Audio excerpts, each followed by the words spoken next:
Hi friends, ഇപ്രാവശ്യം എല്ലാ വെൻസ്ഡേയിലും വരെ നമ്മൾ വിന്നർ സെലക്ട് ചെയ്യാനാണ് വന്നിരിക്കുന്നത്. അപ്പോൾ വെൻസ്ഡേ നമുക്ക് ചെയ്യാൻ പറ്റിയില്ല, ചില എമർജൻസി കാരണങ്ങളാൽ. അപ്പോൾ സാറ്റർഡേയിലോട്ട് നമ്മൾ മാറ്റി വെച്ചിരിക്കുകയാണ്. അപ്പം ആദ്യമായിട്ടൊക്കെ ചാനൽ കാണുന്നവരാണെങ്കിൽ ഒന്ന് സബ്സ്ക്രൈബ് ചെയ്യണം, ഷെയർ ചെയ്യണം, പർച്ചേസ് ചെയ്യണം. അതുപോലെ ഫേസ്ബുക്കോ ഇൻസ്റ്റോ ആണെന്ന് ഫോളോ ചെയ്ത് നമ്മൾ സപ്പോർട്ട് ചെയ്യണം. അവരിൽ നിന്നാണ് നമ്മൾ വിന്നറെ സെലക്ട് ചെയ്യുന്നത്. 1000 രൂപ വരെ അവർക്ക് ഫ്രീ ആയിട്ട് പർച്ചേസ് ചെയ്യാവുന്നതാണ്. നമ്മൾ ഏപ്രിൽ 15-ാം തീയതി വരെ ഇത് ഗിവ് തുടർന്നുകൊണ്ടേയിരിക്കും. അപ്പം നമുക്ക് വിന്നറെ സെലക്ട് ചെയ്യാം. ലക്കി ഡ്രോയിലൂടെയാണ് സെലക്ട് ചെയ്യുന്നത്.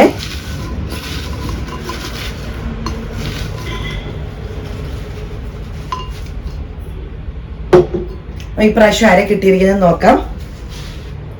രാജശ്രീയാണ് കിട്ടിയിരിക്കുന്നത്. 9496594410 ആണ് വരുന്നത്. ഇതാണ് ഇപ്രാവശ്യം നമ്മുടെ വിന്നറായിട്ട് നമ്മൾ സെലക്ട് ചെയ്തിരിക്കുന്നത്. 1000 രൂപയുടെ ഫ്രീ ആയിട്ട് അവർക്ക് നമ്മളിൽ നിന്ന് ഇഷ്ടമുള്ളത് പർച്ചേസ് ചെയ്യാവുന്നതാണ്. അടുത്ത പ്രാവശ്യം നിങ്ങൾ ആരെങ്കിലും ആയിരിക്കും. അപ്പോൾ സബ്സ്ക്രൈബ് ചെയ്യാൻ മറക്കരുത്, സപ്പോർട്ട് ചെയ്യണം. എന്നെ സപ്പോർട്ട് ചെയ്യുന്ന എല്ലാ കസ്റ്റമേഴ്സിനും ഒത്തിരി നന്ദി.